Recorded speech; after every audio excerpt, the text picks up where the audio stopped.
আসসালামু আলাইকুম। পাকিস্তানের মীর জাফর এই শব্দটি কখনো শুনেছেন? যদি না শুনে থাকেন তাহলে এই ভিডিওটি আপনার জন্য। করাচি পৃথিবীর অন্যতম জনবহুল শহর। পাকিস্তানের অলিখিত রাজনৈতিক রাজধানী।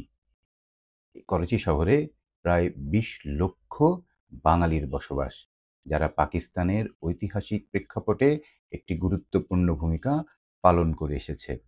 এই ভিডিওতে আমরা করাচির সেই বাঙালি সম্পর্কে, তাদের ইতিহাস, তাদের বর্তমান অবস্থা এবং তাদের সংগ্রাম সম্পর্কে জানার চেষ্টা করব। পৃথিবীতে বাঙালিদের বসবাস আছে এমন শহরের মধ্যে প্রথম বড় ১০টি শহরের মধ্যে একটি হচ্ছে করাচি। পাকিস্তানে মোট প্রায় ৩০ লক্ষ বাঙালি বসবাস করে, যার মধ্যে শুধু করাচিতেই বসবাস করে প্রায় ২০ লক্ষ। ভারত থেকে পৃথক হবার পর ভারতীয় যেসব মানুষ পাকিস্তানে বসবাস করতে গিয়েছিলেন, তাদেরকে ডাকা হতো মুহাজির বলে। কিন্তু ১৯৭১ সালের পরে বাংলাদেশ স্বাধীন হওয়ার ফলে পাকিস্তানে এই বাঙালি জনগোষ্ঠীর নাম হয়ে যায় পাকিস্তানের মীর জাফর। পাকিস্তানের সবচেয়ে ঘনবসতিপূর্ণ এবং অলিখিত রাজধানী হচ্ছে করাচি। পাকিস্তানের করাচি পৃথিবীর সবচেয়ে বিপজ্জনক শহরগুলোর মধ্যেও একটি। ব্রিটিশ আমল থেকেই বাঙালিরা করাচিতে বসবাসের জন্য গিয়েছিলেন। মূলত তারা ছিলেন মৎস্যজীবী বা জেলে সম্প্রদায়ের লোক, যারা পাকিস্তানি বণিকদের হাত ধরে করাচিতে গিয়ে বসবাস শুরু করেন।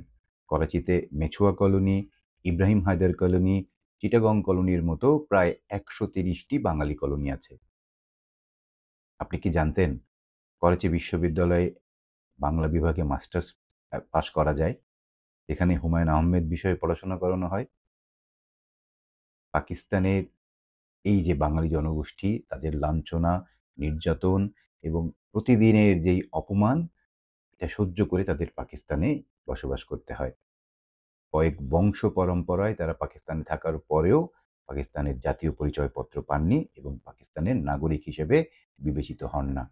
তাদের কাজ করতে হয় ওয়ার্ক পারমিট নিয়ে, বাস করতে হয় নোংরা, ঘিঞ্জি, অস্বাস্থ্যকর পরিবেশে, যেখানে নিরাপত্তা এবং জীবন ধারণের ন্যূনতম সুবিধাগুলো অনুপস্থিত, যেখানে দিনের ২/৩ সময়ে বিদ্যুৎ থাকে না এবং দিনে মাত্র একবার খাবার পানির সাপ্লাই পাওয়া যায়। পাকিস্তানে বাঙালিরা উচ্চশিক্ষা এবং সরকারি চাকরির জন্য যোগ্য বলে বিবেচিত হন না। তাদের সম্পত্তি কেনার অধিকার নেই।